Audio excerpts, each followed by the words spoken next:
episode of Sessions with Mary Jane. We are delighted to have our amazing guest, Keith Ross Nelson, joining us. How are you, Keith? I'm good, man. Thanks for having me. Yeah. How's your day going? Pretty good day. I just got back from a ship 2 days ago, so I'm just kind of catching up with knick-knack crap I got to do. Yeah. A lot of knick-knack stuff on a Monday, for sure. Or wait, what day is today? Today is Monday, right? Yeah, today. Losing my marbles. Yes, it is I, Reena, and also Brendan O'Brien is on the podcast. Before we dive deep into the conversation, I just want to get the challenge out of the way so Keith knows what it is. You are going to... I hope it isn't fighting me. I was telling you. Say that again? That's right. That's the challenge. You have to fight me virtually. No, physical violence needed. No, fighting virtually. Everyone just gets a different list, a different challenge every episode. We do through the length of the episode. You can shout out things anytime, interrupt at any time. It's just a fun thing we do on the side. So for you, since you are Keith Ross Nelson, you have to name as many 3 named celebrities as you can. Oh, shoot. Okay, well, does John Wilkes Booth count? That counts. That absolutely counts. I love how that was your first one. You know what? He would definitely be a celebrity nowadays because now that kind of stuff. Mark David Chapman. So it's all guys that killed somebody. But now the reason I used the 3 names is because there was another guy named Keith Nelson who was a terrible comic, sad to say, and he was killing me on booking. So that's my name when I was born was Keith Ross because my dad, David Ross, was actually the son, and then I'm the great-grandson or great-great. How many greats you go down of Betsy Ross who made the flag? Wow, so, that's wicked. Yeah, I haven't seen any money, so it's not that wicked. That's cool. Yeah, so, and then my second dad adopted me to make me a Nelson, and he was the sweetest guy with blonde hair, blue eyes, and I have 2 brothers and sisters with blonde hair and blue eyes, so of course all the questions growing up was, where did this guy come from? So it went from a dad leaving my mom and famous relatives to a dad with blonde hair, blue-eyed kids. So anyway, that's how you get to Keith Ross Nelson. I love that. I was curious, so you already read my mind. There's the long version of the short story. We appreciate the context. Okay, and sorry, go ahead. Unlike John Wilkes Booth and Mark David Chapman, I haven't shot anybody yet, so there you go. Good. Record clear.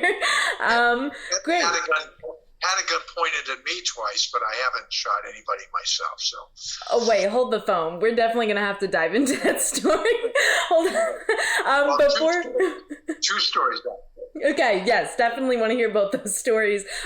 Before we do that, to give people an introduction, in case they don't know who you are, but you have a huge following on social media, you've been around for a while. You're a stand-up comedian, also actor, director, writer. What is the, how would you describe your everything that is encompassing? I really can't do anything right, so I just try a little bit of everything and hope something goes right. Yeah, it makes sense. Yeah, that's good. Yeah, just keep trying until something hits the wall and sticks, right? Yep. Yes, exactly. Take us to the beginning, if you will. How did you get into entertainment in general, or what, like comedy specifically, is the avenue you wanted to go down? So I went to college, and when I was in college, you'd go to those lectures in the big lecture halls where they're 90 minutes, and there was just torture. So I started kind of cracking jokes during the lecture, not making fun of the guy, but just whatever he was talking about. And then one of my friends goes, man, you should try stand-up. So that's how it went from just trying something as a goof to like, oh, I like this, and then change of plans, kind of. That's I love how it stems from usually school or education or something you're doing that. Also, many people have heard stories when they're getting into comedy, it was always like an offhand thing. It was like, oh, I did this thing. There's somebody else who was like, hey, you have a knack for this. You should try it. You should look into it. Yeah. But you know, in the beginning, you don't think much of it. Or how wrong other people could be when they say you have a knack for this, and then steering you in a completely wrong direction when you were on the right path.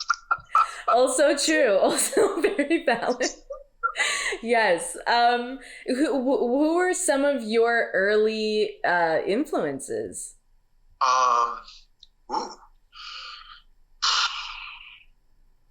That's a really interesting question because it must have already been. I remember when I was a really little kid, like 4 or 5, seeing a couple comedians on Ed Sullivan. That's how old I am. This was like in the mid 60s. I remember seeing the Beatles and then seeing like, I think it was Jackie Gale and then Jackie Leonard. These are like famous comics from the 50s and 60s. And then Carlin.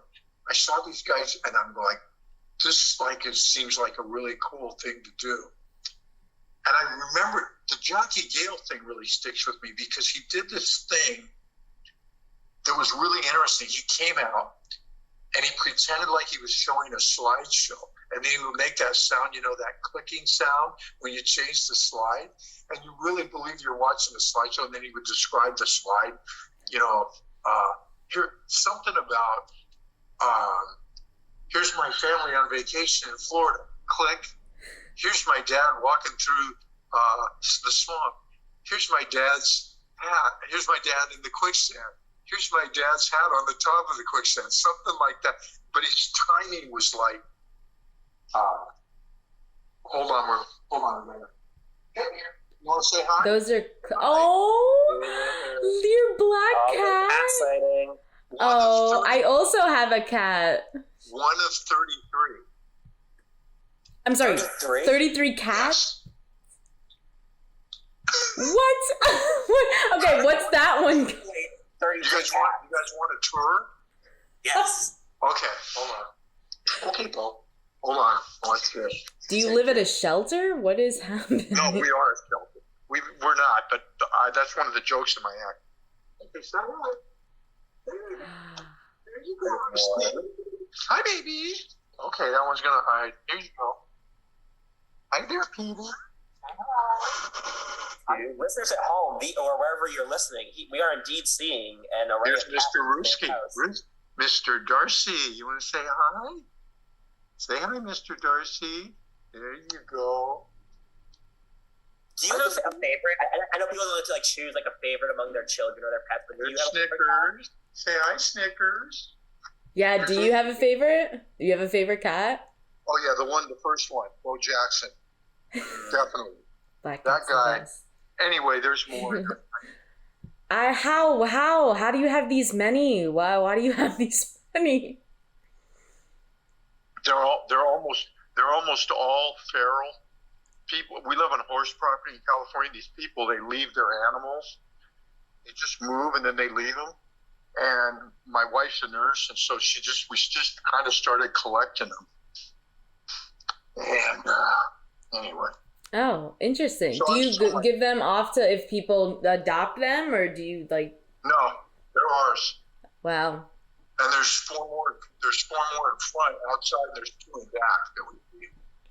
So it's actually around 40 if you count inside now. That's impressive. I don't think I know anybody who has that many cats or that many anything for It's animals. pretty crazy, yeah. Yeah. Well, so you're never alone. No. That guy, the one I show you, the first one, you know, when I first get home from a boat trip, if I'm gone 1 or 2 weeks, I come home, and it takes them maybe a half an hour to an hour for the other ones to adjust because they go on smell. And sometimes they forget, you know. That one, as soon as I'm in the door, he's on me. And then he follows me everywhere. And everywhere I sit, he gets in my lap. I mean, he's so glad I'm home. That's it. That's cute. Aw. Yeah, they're great pets. They're amazing animals. People don't understand when they purr, their purring lines up with a frequency inside of your body that actually extends your life. And when they sleep next to you at night, they take on all your stress. They absorb it on themselves. That's why they like to sleep like 16 hours a day. Wow. Yeah. Never knew that. That's fascinating. They're a great pet to have for your, mental health. Yeah. That's why I got one. That's why I recently got a cat. I love her. I'm sorry, what were you going to say? Did you have any pets when you were a kid? Yeah, I had a black cat named Inky. And here's the weird thing. He was almost like this cat. You can imagine a dog doing this, but imagine a cat following you to the bus stop and then standing there watching the bus leave, and then you see him run back home 2 blocks every day. Wow. A cat. Now that must have been a special bond. Yeah. For sure. Oh yeah, I guess I got pretty good bonds with cats. Do you feel like your personality is similar to theirs, or do you feel like maybe it's the opposite, and you like the void that the cat fills? Say that again. What was the beginning? Do you feel like your personality is similar to a lot of cat personalities, or do you feel like it's the opposite, where they're very different from you and they are kind of the other half? Wow, that's an interesting. Here's the interesting thing. I always have to preface it with my wife. There's, like they say, before Christ and after Christ. It's like before my wife and after my wife, and this is my second, but I got it right with her. I feel like, okay, I did this crazy life before with all these toxic people. Then I met her, and I go, oh, this is the way it's supposed to be. So that was the first, kind of screw that fit. And then I started doing Kung Fu in 2010. And that was the second screw. And the third one was the cats. The cats really, Kung Fu and the cats have really mellowed me out. Before I was really wired, very intense. Yeah. So what got you into trying Kung Fu for the first time? Well, I was an athlete before, so I played all these sports before, and I always wanted to do it, but I was always doing something else like track or basketball or something. And then finally I said, you're getting old, man. You got to either do this or not. And so I got lucky. The class I signed up for, it was really a good school. So, and it fit what I needed, because it wasn't, sign this waiver and they'll see how many teeth we can knock out of each other. It was more that Kung Fu like the show in the 70s, very, train everything slow, do it over and over. From, slowness comes speed, from softness comes strength. So it was good for me because I got faster and faster, but also I got more patient and more patient and more patient. So now, even when I get mad now, I feel it coming up, and then I'm like, and then, you just let it go. Yeah. So it's a good thing. Because part of self-defense is if you don't get mad or if you're not there, then there's no fight. So now, kind of when I see trouble starting, I'm just like, I'm just going to leave. Yeah. Has what you learned about Kung Fu, has that helped you in the stand-up comedy world? Yeah, because it's chilled me out. The space between doing a joke or the space between talking to somebody, you don't fear the silence. So when you don't fear the silence, the audience doesn't fear the silence. I mean, not that I'm looking for silence up there. Obviously, punchline, then they're supposed to laugh. But if you're talking to them or something, or they get silent, sometimes you can get a laugh off of not saying anything at all, just quiet. So that all kind of, it's the same thing with acting. Remember the line. No, it's not the line. It's what happens between the lines. That's what good acting is. So Kung Fu's kind of like that, because no matter how good Kung Fu and acting are really similar because no matter how good you get at either, you're never going to get it perfected. Because if I teach you like an animal technique, there's 5,000 derivatives of that animal technique. It's like if I say, like in acting, like I say, the line was, you're like my girlfriend or something. And I say, where were you last night? Well, I can say, where were you last night? You know, and it's like very light, you know. I can say, where were you last night? That has a different tone. Now, then I say, where were you last night? Where were you last night? Those are all different, you know. Mm-hmm. Yeah. Where were you last night? Where the fuck were you last night? So those are all different connotations. And you know, where the fuck were you last night? You know, see, that's totally different than where the fuck were you last night?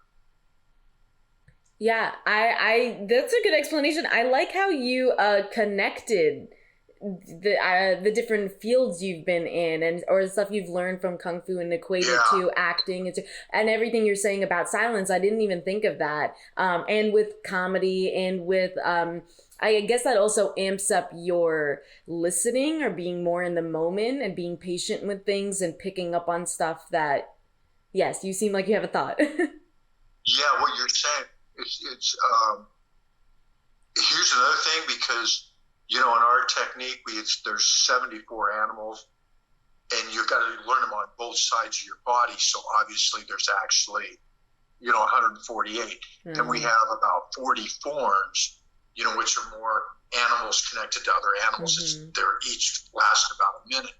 So, you know, when you go in there, you go, oh God, I got to learn all this stuff. It's overwhelming. And then, you know, by the time, in 3 years, you learn all your animals, and you learn about 12 of the forms. And then by your 8th or 9th year, you're up to about 25 forms. I'm at about 35 now, so I got about 5 or 6 more to learn, and I'm a 3rd degree black belt. But the crazy thing is, I went in there and I'm just like, okay, if I can get the black belt, that would be the coolest thing. And then I got there, but I just kept showing up. And then eventually I got to 3rd. So I think the coolest thing is, because every time I start a new form, I go, oh, and you got to do it, you know, you learn it piece by piece, and it takes a while, and then you got to practice it, and then it takes a lot of practice to get it better. So that comes in really handy. Here's another similar thing to acting, like directing and Kung Fu. If you think of it as the whole system, it's overwhelming. You just go, forget, this is crazy. But if you take it one piece at a time, like directing, okay, I've got 120-page script. I'm going to do 2 pages a day. And then you take the 2 pages and it takes you all day. Okay, I got that done. Now I go to the next thing. It's like that saying, 1,000 steps begins with the first step. That's the best description of Kung Fu, because it's like, now, like if I go, well, I want to learn to play the guitar. Well, that's overwhelming. But see, I already did this thing over here that's overwhelming. So it's like, okay, this is going to suck for a while. I'm going to be a white belt again in guitar playing. Then eventually I'm going to be a red belt. Then eventually I'm going to be a black belt. And then let's start building the blocks. Right. Yeah, and you build from there. And that's so important. That's so important because people now want everything, you know, like TikTok, 30 seconds. I want to be famous. Well, it's kind of crazy the way that kind of stuff over there works, because most of life isn't like that. If you want to be good at something, then it takes a long, you know, that whole thing, 10,000 hours. It's really true. Oh, yeah, absolutely. Definitely a lot of things with social media has not resembled reality. I like that you brought that up because you have a long career. You've been around for a while. What are some of the significant changes, whether good or bad, that you've seen in the comedy world, in the acting world, in the directing world? So in the comedy world, what's good is the guys that are good are better than the guys that came, like Dave Chappelle. Like people always talk about Carlin, Pryor, Rock. Now Rock is my favorite, but if you want to look at somebody, you go, wow, Dave Chappelle. I mean, Carlin's probably the most prolific and maybe the best comic of all time. I mean, I don't know, he's got 10 HBO specials. They're all an hour. They're all really good. You could argue with, forget what he did off stage, the sexual stuff, and the guy should obviously be locked up for the rest of his life. But you can't deny the fact that he did 25 comedy albums, Cosby. That's an hour. That's 25. That means he could get up when you get up at 8 in the morning, start doing comedy, and when you get up the next day, he can still go another hour. That's a lot of material. That is true. That is a lot of material. So, but Chappelle, Chappelle is like, I don't know, man. He's so relaxed up there. And he's so... I don't think I've ever seen somebody that relaxed that still kills. Usually when somebody's that relaxed, it's like Stephen Wright, and it's clever lines. And like if you watch him on TV, 6 minutes of Stephen Wright, it's fantastic. It's just brilliant. But to watch him do that for 45 minutes, that monotone, just doing, like what's a joke he does? I'm trying to think of a Stephen Wright joke. I don't know. I have a joke similar. I broke a mirror. They told me it's 7 years bad luck. Fortunately, it was a car mirror, so all my luck just appears closer than it really is. Right? That's like just a clever one-liner, and that's all he does. It's just clever one-liners. He's not going to talk about history for 10 minutes and then shred history or smokers. He's going to do one smoking joke, and then the next joke's going to be about something completely different. Well, to watch that for 45 minutes would be torture. To watch it on TV for 6 minutes, it's great. Well, I would argue Demetri Martin does a excellent job. I saw him live, and obviously it is an hour show, or like his albums, the CDs I would listen to, and they're all just clever one-liners. But it is it's an extended period of time. And you enjoyed him for an hour. Oh yeah, I enjoyed him because also when you see him live, using visual props. Sometimes he doesn't always do that, but he'll have like a giant notepad. And he'll be drawing something or doing something, and it feels like interactive with the audience or whatever. But it works. The way he does his format, it works. And you know what? That's a lot different than standing there all by yourself and just doing one-liners. True. So he took what Stephen Wright did and he improved it. Actually, I would say. Yeah, it's a different mix. And I haven't seen him once. I've seen him once on TV, and I thought he was really clever and really good. And then I haven't seen him for a while. But I would say, to your point, just based on what you just described, that's really interesting to me that he would, because now he realizes he's in the theater, and he said, I'll do this to dress it up a little bit, which is smart. Well, I mean, that's the fun thing you see every new generation of comics, where you're like, oh, how did they evolve this idea, this concept, this act, this bit? Because you think like, oh, I've seen everything before. Everything's done before. But then somebody does something a little bit different, and something's It's funny you say that, because I do mostly cruise ships because there's more money in it, and I enjoy it. People make fun of cruise ships, but I think it's mostly guys that aren't funny enough to get on cruise ships, because I'm telling you, the guys on the cruise ships, they're all really good. Yeah, I love cruise ship acts. Yeah, they're really all good. Headliners, and they're all really good. And crowds, like I would say, because you have to have 2 30-minute adult shows. You have to have one clean show that's 30 minutes, and then another 15. So you literally have to have about 115 minutes of material, almost 2 hours. And yet, what they really like is like I'll get up and, a lot of times I'll do mostly my whole act, but even on those times when I do almost my whole act, there's 5 minutes in there where I'm riffing with people, and they really like that on the cruise ships. And so even when I'm doing a repeat show, it's different than the one I did before. Because the audience you just don't know what they're going to do, and there's riffing. And so now you're out on the high wire because you're talking to them and seeing what they're saying and then trying to come up with something. So it seems like your generation, they like that. They like it when it's interactive and it's not just somebody telling joke after joke after joke. And that would go, I would say that would go to the whole TikTok, Gen Z, millennial kind of thing, of just being in the moment. Is that what you've changed? Something new. Don't just give me rap. Give me you and give me something right now, Yeah. Have you done incorporated more back and forth with the audience than in the past for your set? Absolutely. And what happened by accident, because I just got on last November. I'd been doing clubs forever, and I'd always done 45 minutes to an hour. Then when I got on the cruise ship, I'm still doing the same material, but now all of a sudden there's 30 minutes here, 30 minutes here, and 30 minutes over here. So all the jokes were in different places. So the first week and a half I was on the ship, I would get lost. I'd literally go blank up there because now the joke's in a different place and I forgot.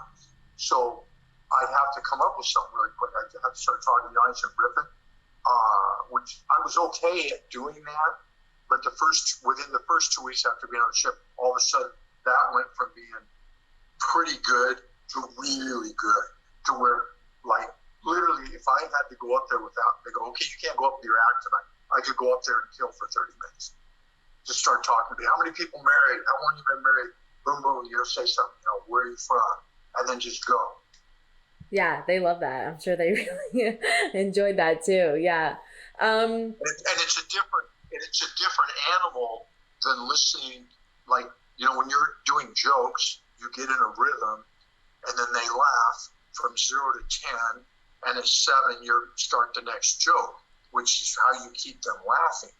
But when you're riffing off somebody,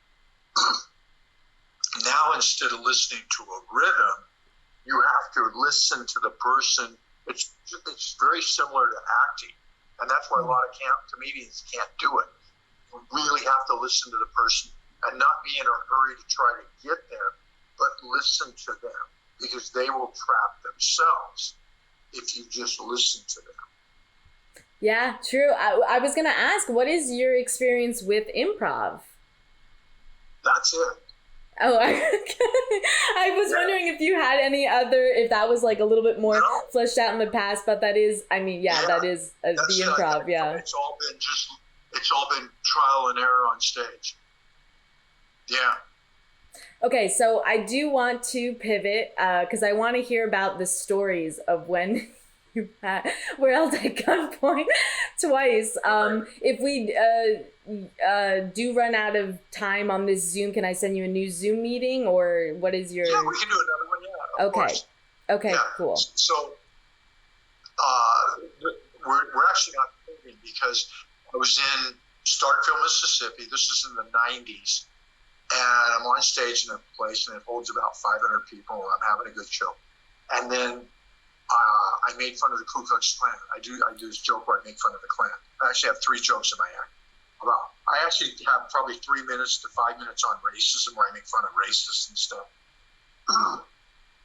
So I do this joke on the Klan, and I say, the joke is, I say, I was watching A&E, the History Channel, and they were showing old films of the Ku Klux Klan. They're riding around on horses, and they're wearing their sheets. And I go, you ever notice a lot of times the horse is wearing the sheet? What's that about? It's like the horse is going, well, yeah, I can ride you around the neighborhood, but you got to disguise me too. I don't want anybody beating the shit out of me tomorrow. I'm just the driver in this bullshit. So this guy in the front row lifts his shirt up, pulls out a gun, points it at me, and says, "Fucker, move to another subject." So I look to the right, to the bouncer. I look to the left. They don't move. And so I just look at the audience. I go, "Ladies and gentlemen, this concludes the racial portion of our show. Could I please have a new pair of shorts?" And then they all laughed. And then I just finished the show. And that was it. Oh, my goodness. I mean, way to handle it under that pressure, your nerves. No one did anything about the dude with the gun. And this was what state? Mississippi. Oh, it was Mississippi, you said.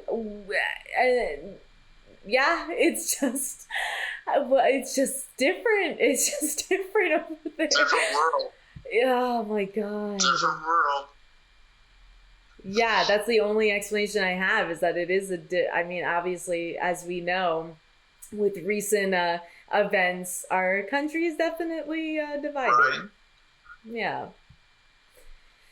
It's an unusual time. I guess we've been living in an unusual time for years, for a while. Yeah. The pandemic just cracked open a lot of stuff. Yeah, the last couple of years have been really crazy. Yeah. I know. Yeah. The racism is really hard for me because my first wife was Latino. This wife I'm married to is Filipina. I don't. My wife I'm married to now is always, she says, you're right, because I used to tell her when we first got married that I actually get along better with people of color than I do my own. And she kind of thought that was, I was full of it. But then the longer she's been with me, she was, oh man, you're really right. And I said, yeah, because like when I was playing basketball, my black friends used to tell me I was a reverse Oreo. They said you're white on the outside, but you're all black on the inside. Why do they say that? Why do you think that is, that you get along with them? I don't know. I think it's just this is just my personal opinion. I've just found when from traveling all over the world, especially people of color, I don't know, because this will sound racist towards white people, so I don't want to sound like that. But for me, I don't think there is racism towards white people. I feel like when I meet people of color, there's more. The love seems a little more genuine. I think that I think with white people, there's a lot of, and maybe it's just the United States. There's this thing about the individual, and you got to do it yourself. And you get into, with people of color cultures, there seems to be more of a group mentality. Maybe that's it. I don't know exactly. But I just, it's like weird because like my wife's family, they're Filipinos. Most of them live over there. Our daughter lives here. And I feel closer to them than I do my own family, which is crazy, because they're not my blood other than my wife by marriage. But I feel closer to them than I do to my family. Yeah, I understand what you're saying. I understand what you mean. Not only that, I feel like their family gets me more than my family. It may be a cultural thing. I mean, I come from a Middle Eastern family. We're Iranian, and it is definitely more family oriented. There's the bond or the tight-knit.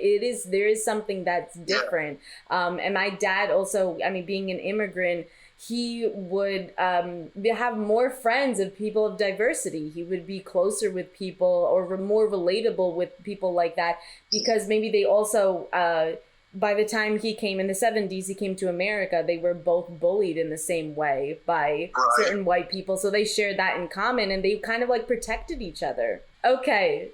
Interesting first story. The second one, is it even more intense, or was that also a stand-up comedy show? What's that? Say that again. The second story you were going to go into about, I was curious if this was another stand-up comedy show. No, the other one was in traffic, and it ended up being a Persian guy that snapped. And then he got out of his car and came up and pointed a gun at my car window. And I just kind of, did this, and then he cussed me out and then walked away. And where were you? I was in downtown LA.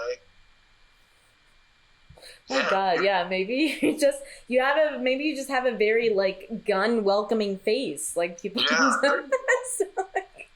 And we should all, and shouldn't we all welcome guns? Oh boy.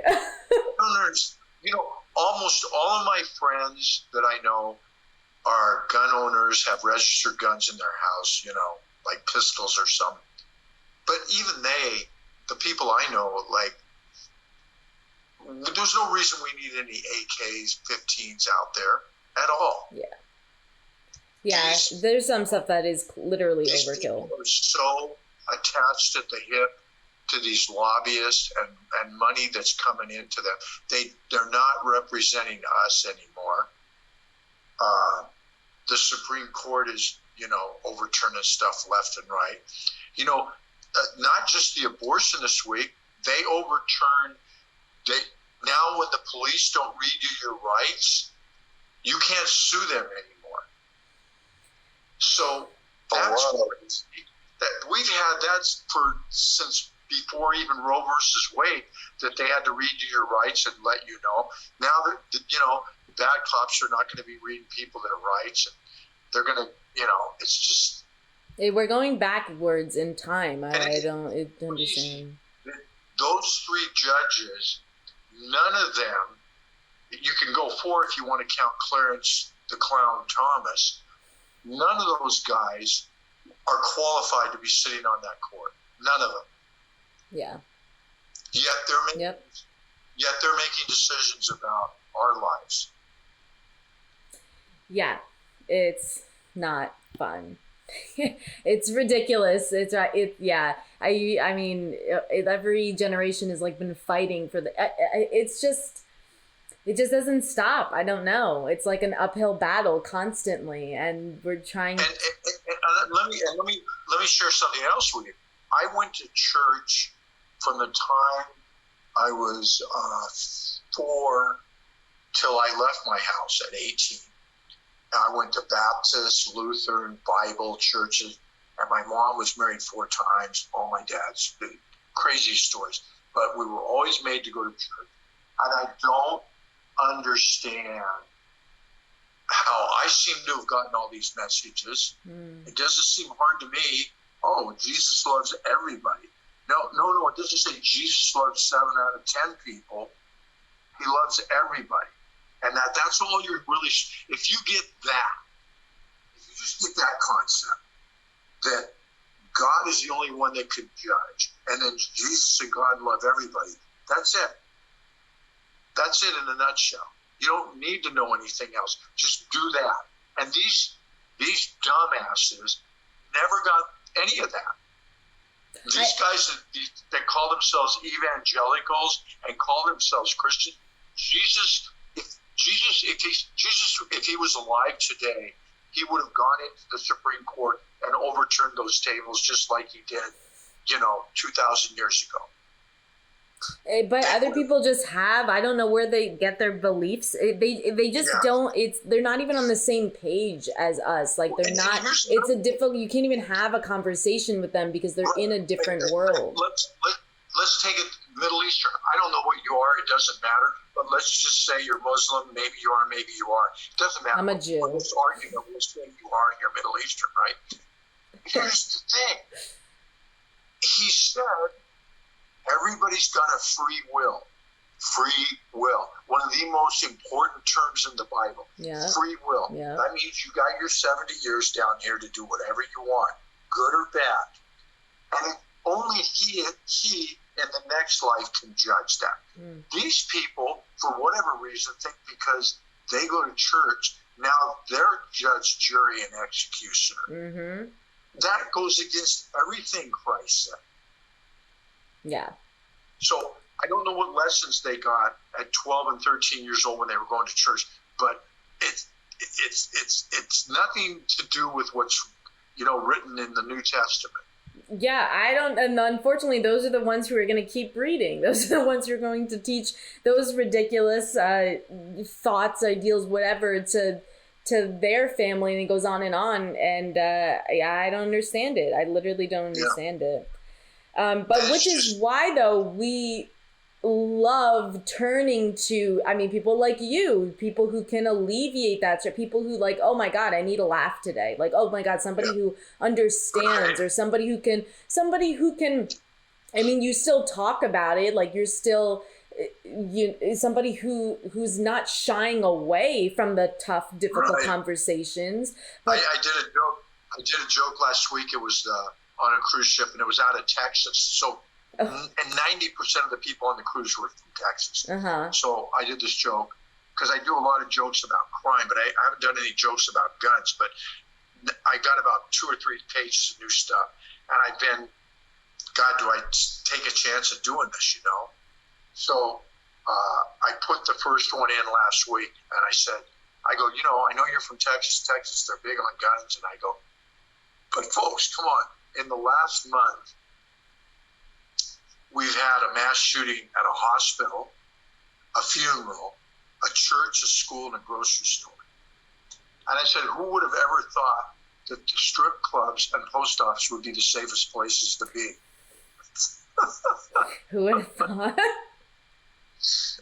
Right? Yeah, seriously, but it's not even a joke. Also, like, no. That's the thing where that's sad. How the fuck can you not go to church and be safe? And worse, as crazy, if you ever told people 20 years ago that there'd be shootings in churches, they would have told you out of your mind. And now people accept it like it's a normal thing. And these jackasses, these 50 jackasses in the Senate, won't do anything. No one in their right mind wouldn't do something about that. Yeah. When it gets to that point. Yeah. I mean, also, everybody thinks it's like every place is a target, or people are nobody feels safe. Nobody feels like it's also so tough for younger kids being like they growing up in a pandemic. Oh my God. Their education is like socially.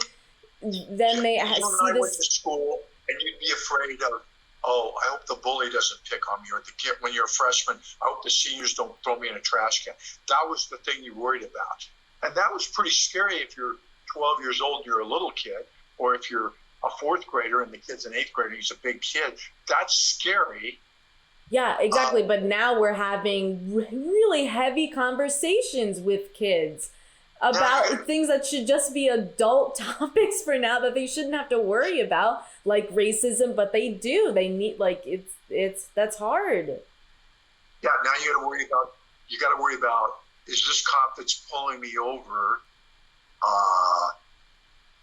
is he a cop that signed up because he really wants to protect and serve, or was his SAT score not high enough so he could get into college, be in a fraternity, and date rape women? So he decided, oh, you know what I really like to do? Carry a gun and bully the fuck out of people. Yeah. And especially people that aren't the same color as me. Yeah. Yeah, it's unfortunate. Yeah. It's just like fear. It's just a ton of fear. And you have to question everything, though. You have to question everything. Like, it's, unfortunately, it's not a fun world right now. Yeah. Sorry, forgot the other. Oh, well, before I forget, sometimes I forget, you have a challenge. Just asking if there's any more names you wanted to throw on the 3 named celebrities list. What is there? There's actors, celebrities. There's an actor, Brian Taylor Green. What is that guy? Oh, gosh, I don't know. I don't know. I'll check on that. Yeah, I think so. Yeah, I don't know. No, that's fine. This is a solid. I honestly probably wouldn't come up with that many. So any number, is a good number. I believe, is he an actor? I'm trying to see. No, nothing comes up for Brian Taylor Green. Yes, there are Brian Greens with other middle names. Other Brian Taylors, or Tyler's is Well, I can't add that one, but it seems like a guy There was a guy on Beverly Hills 90210 that had 3 names, but now I can't think who it is. Brian Austin Green? Brian Austin Green is an actor. Nice. Oh, so there is one. Yep. That's the one I was thinking of. Yes, I think he's married to the girl that used to be on Saved by the Bell. Oh. Tiffany Thorson or something, or oh yeah, was she Kelly Kapowski? maybe that's it. Yeah. Wow. Nice. So you guys, we're pulling in the pulling shit out from the ratings. All right. Well, you got 3 on the list. Was there anything? Oh, also, let us know things that you have coming up, things that you want to plug or handles or shows or where people can find you. Yeah, I'm going on Vista, which is out of Galveston, Saturday for 2 weeks. Then I'm going to the Middle East. Nice. Cool. In August, I'm going to Jordan, Kuwait, and Saudi. Whoa, that's and then exciting. I'll be up in Oregon and Washington doing casinos in September, and then I'm back on Vista in October. That's a fun lineup. That's fun. That's exciting. I'm supposed to be doing 2 days on a movie in 2 weeks when I get back, but I'm not sure. I'm still waiting for them to send me some whatever. Do you have a little, like, it's changed as far as your what you wanted or doing more of, whether it be stand up, acting, or directing? Is there something you're branching more into? You know, it's funny because when I did this pilot in 2015 and directed, I really liked directing. And the guys, I had some of my friends that are pretty big comics on my show, and they said it was the easiest set they'd ever been on. So that was kind of, because I kept trying to find a director for my show. And then this friend of mine, Paul Dudridge, who used to be the second biggest comedy agent in England, and now he lives here. He does consulting, and he's directed a couple movies. He said, well, why don't you just direct it? And I kind of looked at him, I like, really? And he goes, yeah, you got good taste. So then I come home, and then my daughter, the Berkeley girl, is really smart. She goes, who's seen more movies than you? Because, like, I'll watch a movie like Good Will Hunting, I've probably seen 50 times. Like, if I like a movie, I'll watch it over and over just to study it, and stuff. So I said, okay. And then I did it. And then it was kind of like the Kung Fu thing. You find out, oh, I can do this, What were some of the challenges for doing that? And I mean, that's nice to hear because people probably thought you were very at ease on set. That's a great question, because the first thing is how tiring it is. Because every day is 14 hours. Yeah. You never get to bed before midnight. You're up at 5, and that's every day. And it's like you have to have all the answers. And it's, you know what it is? It's high class babysitting, because I've never heard it described that way. That's what it is, because your job is to keep everybody on the set happy and focused and ready to go, and put them at ease so they can do their job. And actors, you don't want them in your head. Like, I would do like 2 of the guys. Rick Overton, he was one of the little guys in a movie called Willow about 20 years ago. He's a very famous comic. He was on the show, and he was making fun of me with this other comics. I don't say action. I would just say, because Clint Eastwood does this. I got this from Clint Eastwood. I really liked it. Because when you say action, it's like you're saying, okay, now act. Yeah. But what he would do, said, okay, the camera's running now, so whenever you're ready, you guys can go. And he said the reason he learned that is when he was doing Rawhide before he started, doing movies. He was doing that Western in the 60s. And he said whenever they say action, the horses would run away. It would scare the horses. And he thought to himself, why would you say action loudly and scare an actor? And then there was this actor, I don't know if you've seen the Godfather movies. Yeah. Of course. Yeah, totally. But the guy that plays Fredo, who's a really famous, I always forget his name, but he's a very famous actor. He's been in 5 of the biggest movies of all time. He was in Deer Hunter, both Godfathers, and two other really big. Oh, he was in Dog Day Afternoon. There's one more. I can't remember what it was. But he was supposed to get married to Meryl Streep, and then he died of cancer at like 40 years old. But he would do this thing. Cazale? I forgot. Yeah, Cazale, is that how you pronounce his name? Yeah. His thing was he would sit there, and the other actors thought it was weird at first, and then they liked it. When they would say action, he would continue talking about whatever he was talking about. Like you and me are talking about this right now, and then somebody says action, but I just continue talking to you, and then I just go over to this. And so that way he never had to go, oh, action, now I'm acting. It was just, I'm talking about this, now I'm talking about that. Like, I'm talking to you about this, but, it's like a smoother transition or an easier way to switch on and off. Like I'll give you an example. Like in the 80s, I was living in Boston. I went out with this friend of mine in my silver Buick, right? And we went out to Provincetown to drink in this bar all night, right? And but we didn't want to drive back drunk, so we get this guy Stevie, who's like 18 years old. He's over in the corner playing pool, and we give him $20. Okay, if we pass out, you're going to drive us back tomorrow. So of course we get up in the morning. I go to the car. Stevie's passed out in the backseat of the car, right? So now I'm driving my car through the snow in December in Boston. I'm drunk as shit. I wrap my car around a pole, and then I get out of the car, walk home, and go to sleep. And they call me later on that morning, hey, there's a car wrapped around this pole. You got to come out with, because I was a tow truck driver, right? So I had to go out and drag my own car out of there. Okay, what I just did is from a play by Mammoth. Yeah, that's a Mammoth play. Mm-hmm. Now, could you tell the difference between me just doing that and me just talking to you before I was talking? Yeah, exactly. No, it was very yeah, that was so smooth. Yeah. Which is great because every actor has a different process, but for them not to be like you. So if it should be, you don't want them to, if you're acting, don't let them catch you acting.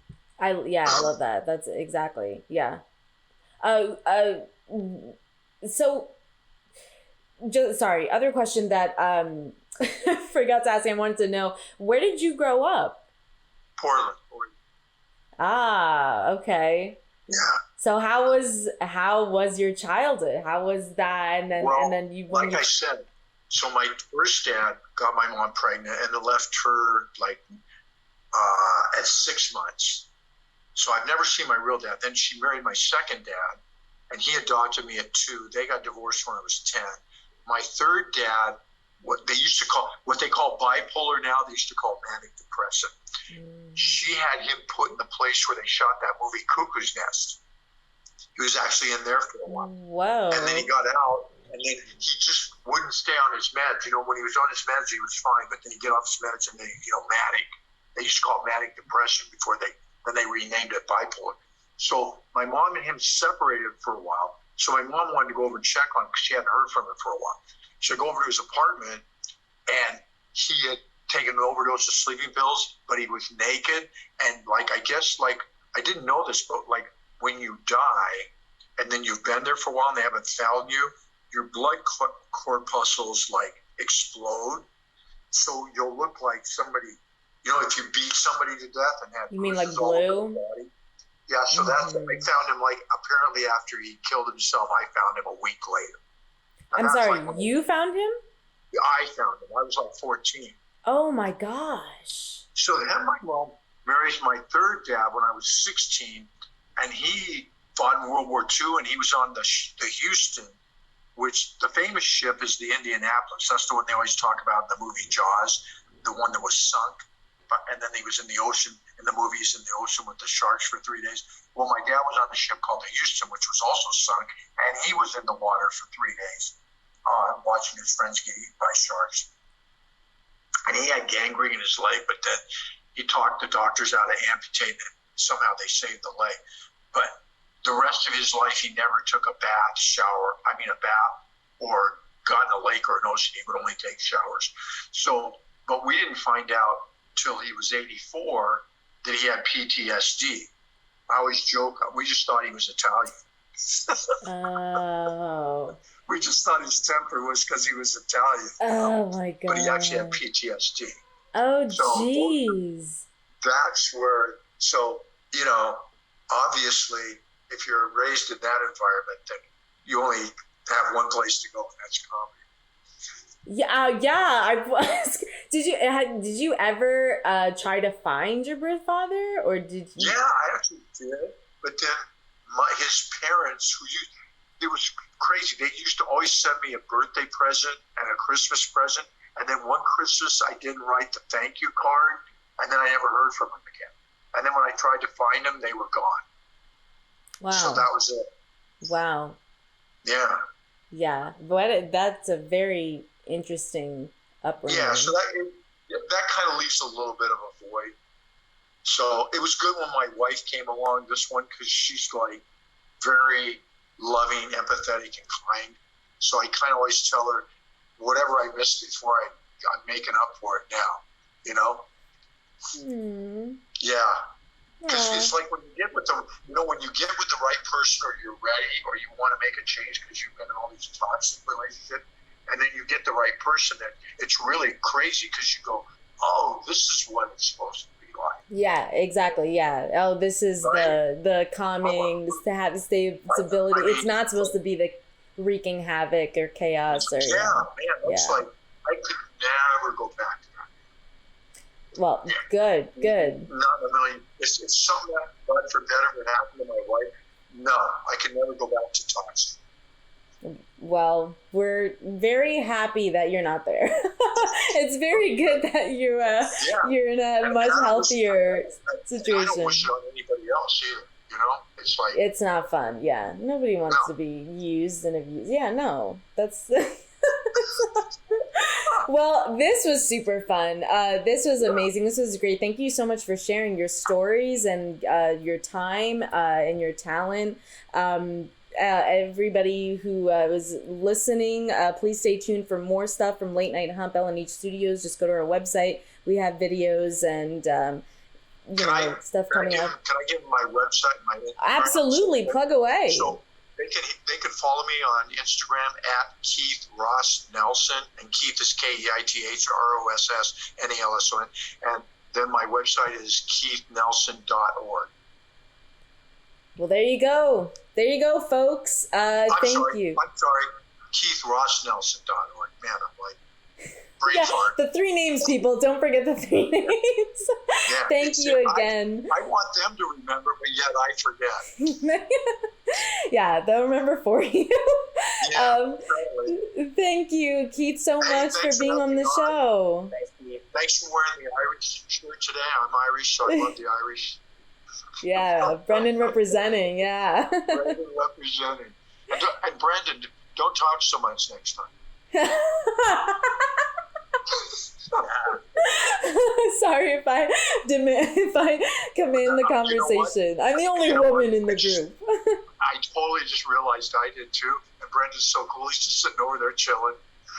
Oh, but we know we just like... We just love listening to the guests. Like, we know if you guys go off on a story, do it, like, the floor is yours. I mean... Very nice. So, thanks again. Yeah, thank you. Have a great rest of your night. Yeah, you too.